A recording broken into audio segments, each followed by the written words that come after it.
இன்றைக்கி Deepavali special easy and juicy badusha தான் செய்ய போகிறோம். அதுக்கு வந்து 2 ஸ்பூன் கட்டி தயிர் எடுத்துகிட்டு 1/4 ஸ்பூன் வந்து ஆப்பு சோடா, 1/4 ஸ்பூன் பேக்கிங் பவுடர், ஒரு பிஞ்சு வந்து உப்பு சேர்த்திட்டு 1 கப்பு மைதா மாவு, 1/4 கப்பு நெய் ஊற்றி நல்லா பெசரி விட்டுக்கலாம்.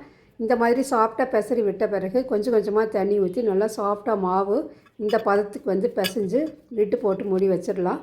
இப்போது ஒரு கடாயில் 1 கப்பு சர்க்கரை சேர்த்திக்கிற பாகு காய்ச்சறக்கு அதுக்கு வந்து 1/2 கப்பு தண்ணி ஊற்றிட்டு நல்லா பாகு வந்து பதம் வந்துருச்சு பாருங்கள். இந்தளவுக்கு ஒரு கம்பி பதமெல்லாம் வேண்டியதில்லை. பாதுஷா வந்து இந்த மாதிரி உருட்டி எடுத்து வச்சுக்கலாம். மிதமான சூட்டில் போட்டு 2 தடவை திருப்பி திருப்பி போட்டு எடுத்தோம்னா இந்த கோல்டன் கலருக்கு வந்த பிறகு நம்ம எடுத்துடலாம். பாருங்கள், இந்த மாதிரி கலர் வந்துன்னு எடுத்துடலாம்.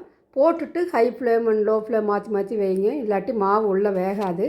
இப்போது பாகில் வந்து ஊற வச்சு 1/2 மணி நேரம் எடுத்து வச்சோம்னா ஜூஸியான பாதுஷா ரெடி. நீங்களும் இதே பண்ணி ட்ரை பண்ணி பாருங்கள். தேங்க்யூ.